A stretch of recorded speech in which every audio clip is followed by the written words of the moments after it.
Civilisation de l'igname et du tarot. Alors, qu'est-ce qui s'est passé avec les tarots? Eh bien, il y avait d'immenses étendues qu'on peut encore deviner sur beaucoup de petites montagnes, de collines en Nouvelle-Calédonie, sur lesquelles on voit des choses qui ressemblent un petit peu aux rizières qu'on voit partout en Asie du Sud-Est, des étagements. D'ailleurs, la théorie, une des théories de Jacques Barrot, c'est que la domestication du riz est postérieure à la domestication du tarot et que le riz irrigué a été cultivé après le tarot irrigué. Alors, Barrot et je crois aussi Audricourt ont parlé de ça, mais est-ce que c'est accepté aujourd'hui? Je ne sais pas.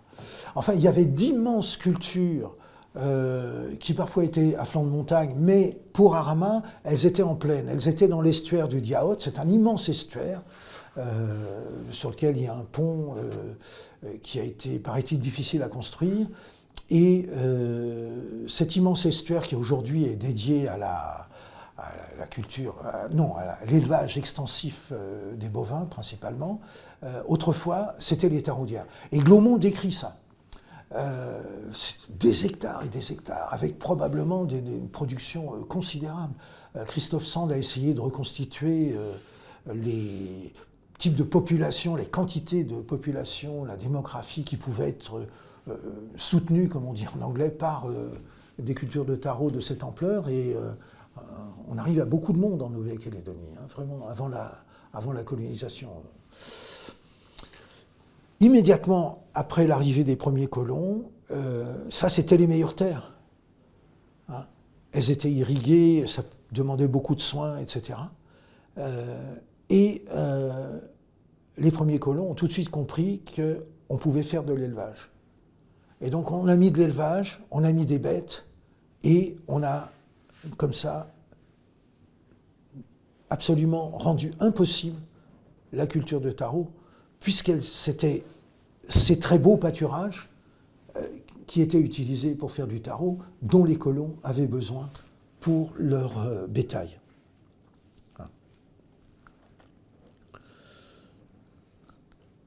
Alors, mon idée, pour sortir les clones et les clans de Audricourt, c'était de regarder, j'avais pas mal d'indications, il faut dire, je vais dire lesquelles, c'était d'étudier la chaîne opératoire de la culture de l'igname. Ça, c'est un truc, j'avais énormément de données là-dessus. C'était vraiment la partie de l'enquête la plus facile. Les gens étaient super contents de venir vous montrer leur jardin, etc. J'ai vu des jardins de toutes sortes, avec différents types de sols, etc. C'était très bien. En plus, c'était très, très intéressant de voir comment ça se passait. Et en plus, parmi mes amis les plus proches, j'avais certains des meilleurs horticulteurs du village. Donc voilà, c'était vraiment un plaisir de travailler sur les jardins. Et donc, je maîtrisais assez bien cette chaîne opératoire de l'horticulture de l'igname. Et il y avait une chose qui me frappait, c'était l'absence complète de solution de continuité entre la récolte des premières ignames, encore à nouveau la firstness, à nouveau l'antériorité, la récolte des premières ignames, ce qu'on appelle les ignames de prémisse quand on veut être un peu technique, et puis la cérémonie qui suivait. Ça se passait véritablement dans la foulée. Ça, c'était un truc très frappant, et j'avais vu 2 cérémonies des ignames, et les 2 fois, c'était passé de la même façon. Donc, je m'étais dit, il y a sûrement quelque chose à en sortir, et pour le bouquin que je suis en train d'écrire, c'était très important. Et puis, il s'est passé 3 choses. Il y a eu un texte de Pierre Lemonnier qui parle plutôt de fabrication de chaînes opérateurs en rapport avec des mythes.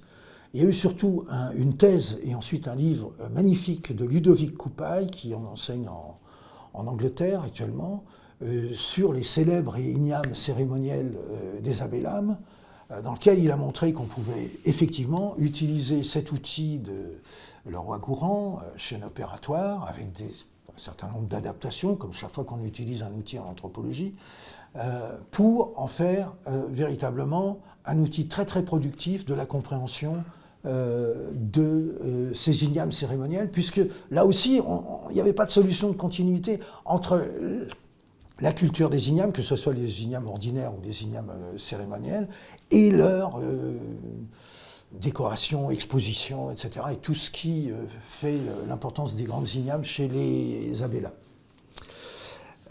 Donc il y avait eu ces deux choses, puis il y avait eu une autre chose qui m'avait un petit peu turlupiné quand je travaillait sur Onoalou. Bon, à l'époque, j'étais déjà un grand fan de Le Roi Gourand, et quand j'ai commencé à travailler sur les cérémonies funéraires, qui étaient très bien décrites par Wheeler, elles s'étaient décrites dans le détail, mais c'était facile de les remettre dans l'ordre. Lui, il avait saucissonné son ethnographie avec les catégories de l'époque, mais c'était facile, on savait de quelle cérémonie il s'agissait, on pouvait les remettre dans l'ordre, et on voyait très bien comment ça fonctionnait. Au début, alors je dessinais ça sur des bouts de papier, au début j'en avais 3 mètres, ça faisait tout le long de mon appartement, ça faisait même un peu moins de 3 mètres quand même, ça devait faire 2,50 mètres, sur des grandes feuilles informatiques, et puis à la fin, dans le livre, je suis arrivé à quelque chose qui tient comme ça sur la largeur d'une page. Et ce qui m'est venu à l'esprit, je me suis dit, mais quand même, ça ressemble vachement à l'histoire des chaînes opératoires. Et je me suis dit, non, je ne peux pas le prouver. Et puis alors en plus, à l'époque, il y avait une sorte de, comment dire, de forte association des chaînes opératoires avec des fabrications de type matériel.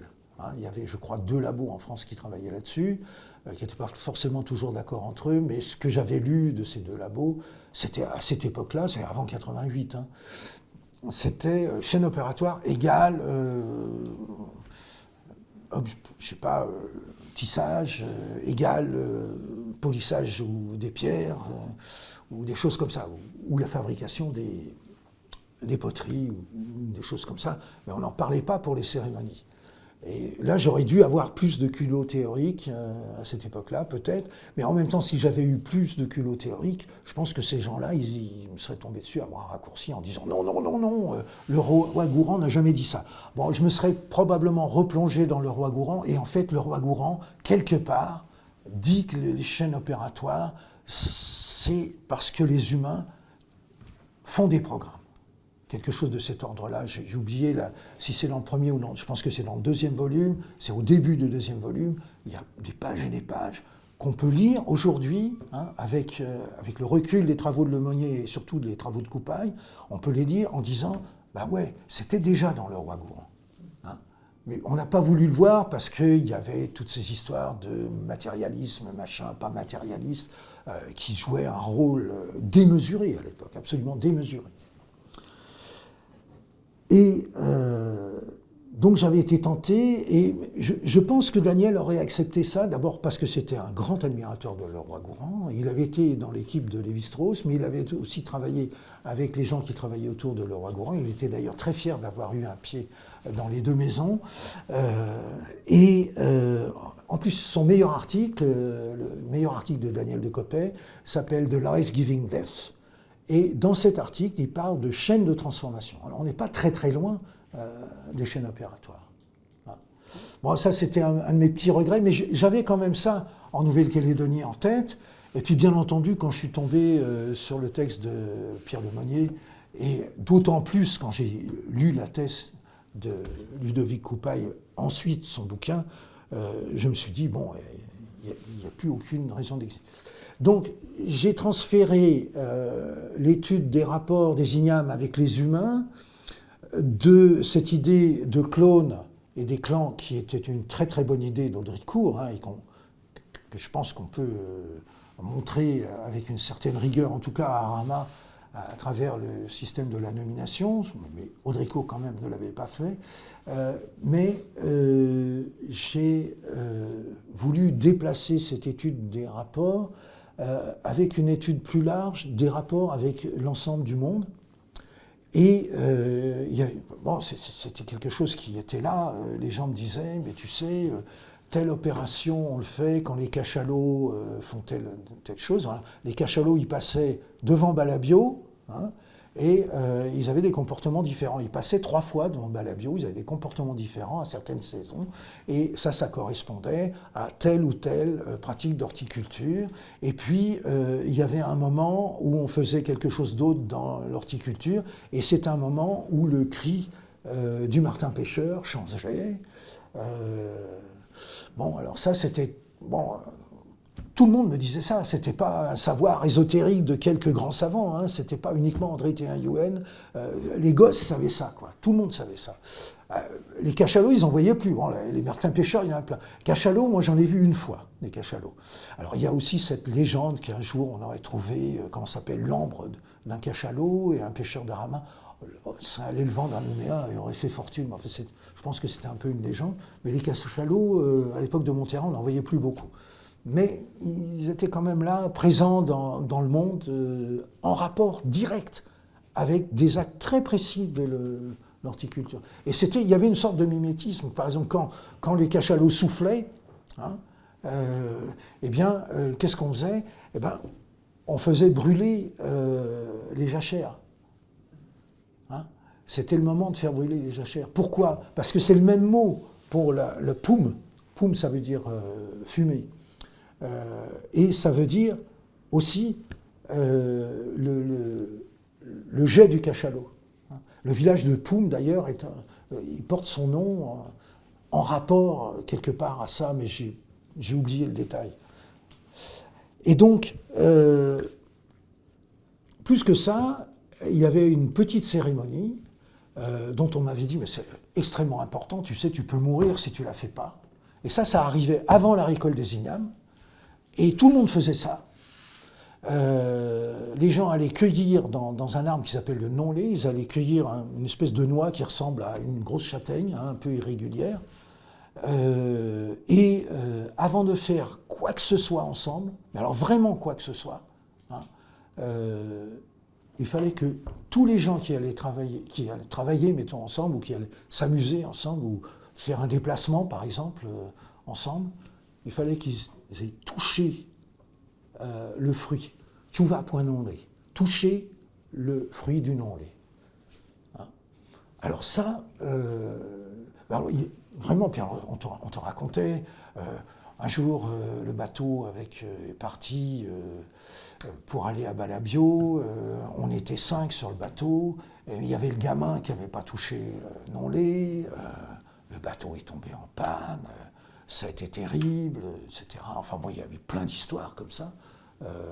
Et donc moi j'avais un fruit du non-lait dans mon tableau de bord de la R5, et quand j'emmenais quelqu'un quelque part, s'il n'avait pas touché, hop, la première chose qu'ils faisaient, ils étaient tous très contents, ils touchaient. Parce que moi je l'avais touché, mais eux ils n'avaient pas forcément touché. Hein. Et alors, cette cérémonie, ça, elle n'est pas décrite ailleurs en Nouvelle-Calédonie. Par contre, si on regarde l'ethnographie de la Nouvelle-Calédonie, hein, que ce soit du côté de Lénart, je crois aussi du côté d'Isabelle Leblic, mais je ne suis pas absolument sûr, l'ethnographie mentionne ce fruit de l'arbre non-lait, mais il n'est pas utilisé de la même façon. Hein. Il y a des variantes. Hein. C'est comme la cérémonie de l'igname, dans toute la Nouvelle-Calédonie, elle ne répond pas du tout au schéma que moi j'ai vu pendant 2 ans et que je suis retourné voir en 2017 grâce au financement du Credo. Hein. C'est véritablement, ça fait partie des variantes du monde calédonien, ça. Donc on avait des animaux, on avait cette plante particulière, il y a probablement d'autres plantes, mais que je n'ai pas forcément bien vues, ou peut-être que des choses qui se faisaient autrefois qui ne se font plus aussi. Il y avait les humains, il y avait les animaux, et il y avait au moins cette plante, au minimum cette plante. Et ce qui est devenu de plus en plus intéressant quand je me suis mis à écrire l'article, donc, c'est que je me suis rendu compte qu'en fait, la cérémonie du non-lait, cette minuscule cérémonie-là du non-lait, que j'appelle quand même une cérémonie, et la cérémonie des ignames, elle présentait 2 configurations de la Grande Maison. La cérémonie du non-lait, c'est une configuration totalement égalitaire. de la grande maison. Il n'y a aucune différence de statut. Et alors là, j'ai une image, c'est Jackie en vase, dont j'ai parlé tout à l'heure, donc le Mouet Odarama, qui était en train de partir, je ne sais pas où il était en train de partir, il était avec ses copains à l'arrière d'un pick-up, et à un moment, coup de frein, c'était juste devant chez moi, coup de frein du pick-up, Jackie saute, mais alors vraiment comme un diable qui sort de sa boîte, tu vois, vraiment comme un jeune homme peut sauter d'un pick-up, et il va faire quelque chose. Alors tout de suite, moi évidemment, là j'étais à ma fenêtre, je me suis dit, oh, Jackie, qu'est-ce qu'elle allait faire, etc. Et il m'a expliqué qu'il était le seul dans le groupe à ne pas avoir toussé une journée. Donc lui, c'est le Mouéao, c'est-à-dire une des personnes les plus statutairement importantes, mais pour lui comme pour les autres, hein, ça c'est la confirmation, tu as une configuration égalitaire de la grande maison qui se manifeste à ce moment-là, et puis quelques semaines après, la configuration de l'ordre de préséance, avec distinction sociale très marquée, qui se manifeste dans les cérémonies lignales. Et alors, ça, je m'étais dit, ça serait bien de montrer la continuité entre un acte que nous qualifions d'un acte technique, technologique, et un acte que nous qualifions de cérémoniel. Hein, parce que les relations au monde, elles sont comme ça, elles sont tissées d'actes que nous disons technologiques et d'actes que nous disons cérémoniels. Et une des manières de voir ça, c'est en étudiant des chaînes opératoires, peut-être de manière plus générale, en étudiant le temps social comme étant un temps séquencé, tu vois. Et peut-être que là, il y a beaucoup de choses à trouver. En tout cas, c'est ce que j'étais en train de chercher dans mon livre avant que tu me sollicites pour... Non, en fait, j'étais en train de lire un gros livre sur la Chine, un très très gros livre sur la Chine, dont j'ai parlé un petit peu tout à l'heure. Et alors donc il y avait cet aspect cosmique qui se voyait bien dans les procédures dont je viens de parler, et puis qui se voit certainement avec d'autres angles que d'autres anthropologues préfèrent étudier. Bon, il se trouve que c'est celui-là que moi je maîtrise le mieux pour le moment, quoi. Alors il y a un autre aspect des cérémonies, mais qui est absolument central, et c'est presque une banalité de le dire, mais je crois que tous les spécialistes des cérémonies ou des rituels, parce qu'on utilise le mot de manière tout à fait indifférente, il y a eu des recherches très savantes sur cérémonies et rituels pour arriver à la conclusion qu'en gros, quand on dit rituel et quand on dit cérémonie, on parle de la même chose, mais qu'on parle de choses tellement compliquées que de toute façon, on est encore très très loin d'avoir compris ce que c'était. Tous les spécialistes du rituel ne sont pas d'accord sur l'aspect de relationnalité très très fort des cérémonies. Or, ce que font clairement les cérémonies en Nouvelle-Calédonie, c'est qu'elles font des relations. Et elles font pas seulement des relations, elles le font avec une certaine forme, qui est une forme de tressage, mais le mot tressage étant pris d'une manière très très large. Il ne faut pas aller chercher dans les techniques de tressage les plus fines, ou alors peut-être il a fallu les chercher autrefois, mais le tressage, il est partout dans les cérémonies. Il n'est pas seulement dans les abris qu'on construit, dans les réceptacles qu'on fabrique pour faire cuire les tortues, les vaches marines, etc., etc., dans les décorations qu'on fait pour les mariages. Il est dans le mot même qui est utilisé pour les cérémonies. La maison des femmes dont j'ai parlé tout à l'heure, qui semblait être spécifique à Balade et à Arama, et qui aussi fait beaucoup penser par son architecture à la Polynésie, cette maison des femmes, elle ne s'appelait pas maison des femmes, elle s'appelait maison du tressage. Et alors quand on discute avec les gens, on dit « Ah, autrefois les femmes, elles faisaient quoi dans la maison du tressage ?» Ah ben les femmes, elles tressaient. Mais, ah oui, elles discutaient aussi des mariages. Et qu'est-ce que c'est qu'un mariage, sinon un tressage social? Donc il y a plein de choses qui montrent que ces cérémonies font du tressage relationnel, un petit peu comme on peut voir le tressage architectural dans le film de Roger Boulet dont je parlais tout à l'heure et qui est projeté actuellement au musée du Quai Branly et qui est la version courte du film. Il existe une version longue que j'ai vue il y a très longtemps, mais ça faisait longtemps que je n'avais pas vu cette version courte. Alors, c'est un petit peu de ce que j'ai dit tout à l'heure, il ne faut pas se contenter de regarder la cérémonie, ce que j'appelle moi la cérémonie focale, il faut aussi regarder tous les moments de préparation de la cérémonie focale, qui sont des cérémonies qui sont de plus en plus grandes et qui vont s'étaler parfois dans toute la Calédonie, c'est quand même assez rare, hein. Mais ça s'était passé en 1992 pour la commémoration de l'année des peuples indigènes de l'ONU. Hein. À Poindimié étaient arrivés avec des procédures cérémonielles qui ressemblaient beaucoup à des tiames, des gens qui venaient de tout le pays, y compris des îles Loyauté. Hein. Et ces gens-là, ils avaient rassemblé leurs prestations, ils avaient rassemblé leur personnel dans tout le pays avant d'arriver à Poindimié. Hein. Donc il y a ce phénomène-là qui se passe avant une cérémonie, mais il y a aussi un phénomène qui n'est pas en miroir, parce que ça se passe de manière beaucoup plus rapide, avec beaucoup moins d'effets de manche cérémoniels, après la cérémonie, c'est la redistribution des prestations à tous les participants. Donc d'un côté, vous avez tous les participants qui sont allés dans la cérémonie et qui choisissent de venir ou pas en personne, mais qui sont toujours présentifiés par leurs prestations. Hein. Ces prestations continuent à circuler et ils vont recevoir, quelques jours après, il faut le faire très vite, des prestations qui ne sont jamais identiques, mais qui correspondent, qui sont un écho et qui montrent qu'ils ont participé et qui montrent que les relations de la cérémonie ont bien été faites. Et ça, alors ça, pour le coup, c'est un phénomène très, très matériel. C'est pas toujours accompagné de discours. Moi, j'ai vu ça sur le parking d'un supermarché. On allait faire des courses à Koumak, etc. Il y a un pick-up qui s'arrête à côté de la voiture, et hop, le gars descend du pick-up, et avec 3 mots, alors c'est un discours, mais c'est pas un discours, c'est 3 mots, hein, c'est pas un grand discours, hop, un manou, de l'argent, éventuellement des tubercules, etc., dans le coffre de la voiture, etc. Et puis chacun va chercher ce qu'il a acheté au supermarché du coin. Hein. Et donc, ça, c'est un des aspects tout à fait importants des cérémonies, qui montre qu'il n'est pas suffisant d'étudier les cérémonies focales, mais tout le réseau préparatoire qui détermine les conditions même de possibilité des cérémonies focales. Si les gens ne viennent pas, s'ils n'apportent pas de prestations, pour une raison X ou Y, ce qui ne se passe jamais à ma connaissance, il n'y a pas de cérémonie possible. Hein, on ne peut pas imposer comme ça une cérémonie. Et ça, en Océanie, il se passe souvent ce genre de choses avec les cérémonies. Hein.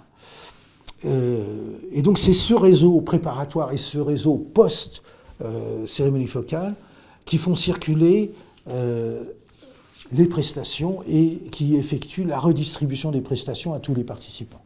Et ça, c'est un type d'approche qui permet de lire l'élaboration des relations de manière détaillée. Une chose dont je n'ai pas le temps de parler, c'est j'ai pris conscience de l'importance absolument considérable des repas dans les cérémonies.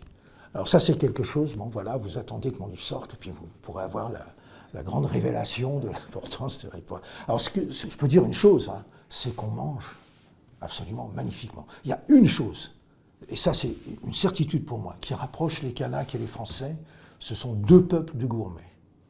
Et ça, on ne peut pas nier ça. Alors ils ne mangent pas la même chose, ils ne préparent pas de la même façon, mais ce sont 2 peuples de gourmets. Donc c'est une recherche en cours, il me reste à achever la présentation claire, convaincante. La partie théorique, j'ai des centaines de pages et c'est pas vraiment bien rédigé, il y a encore beaucoup de travail, puis ensuite il faut trouver un éditeur. Hein, bon. Voilà. Alors, une dernière chose que je voudrais dire, c'est qu'avec Sophie d'Artoën, nous avons travaillé sur les cérémonies d'accueil à Wallis, en Polynésie, et les cérémonies d'accueil dont je viens de parler très très longuement, au nord de la Kanaki, et on est véritablement dans des configurations qui sont extrêmement proches. Hein. Alors, déjà, c'est une manière de plus de dire, attention, cette distinction Mélanésie-Polynésie, attention, hein, c'est plus compliqué que ça, beaucoup plus compliqué que ça. Alors, il y a une chose qu'on voudrait faire avec Sophie, c'est étendre aux autres procédures cérémonielles, c'est-à-dire pas seulement aux cérémonies d'accueil, hein, cette recherche pour savoir s'il y a des résonances aussi nettes, aussi claires, aussi fortes que pour les cérémonies d'accueil. C'est-à-dire que d'aller voir dans les mariages, qui sont très importants, beaucoup plus importants à Wallis qu'à Arama, d'aller voir évidemment dans les funérailles qui sont tout aussi importantes dans les deux sociétés, et éventuellement dans d'autres cérémonies, si on ne peut pas, trouver des traits communs. On a quand même l'impression qu'il y a beaucoup de choses communes. Alors, tout ceci nous ramène presque au point de départ, hein, c'est-à-dire l'arrivée de Cook à Balade, mais surtout avant l'arrivée de Cook à Balade, le passé du monde océanien, qui est un passé d'immense prestige de navigateurs. C'est les plus grands navigateurs de l'histoire de l'humanité, en tout cas au moins jusqu'au XIXe siècle. Ça, je ne pense pas qu'on puisse dire le contraire. Et c'est des navigateurs qui faisaient des grands voyages, mais c'est aussi des navigateurs qui faisaient des petits voyages, des moyens voyages, etc. Entre des sociétés, à pied parfois, beaucoup en bateau, bien entendu, entre les îles, c'est très très bien documenté pour la Polynésie. On sait que Cook est arrivé là où il est arrivé parce qu'il avait Tupaya, qui lui permettait de savoir où il allait avec sa manière à lui de naviguer, qui n'était pas la sienne. Et c'est un passé prestigieux de navigateur qui a duré pendant plusieurs milliers d'années et qui est tout à fait encore vivant dans pas mal de choses, même si aujourd'hui les Kanaks ont arrêté de naviguer, mais les Wallisiens, eux, n'avaient pas arrêté de naviguer, et bien d'autres peuples du Pacifique n'ont pas arrêté de naviguer.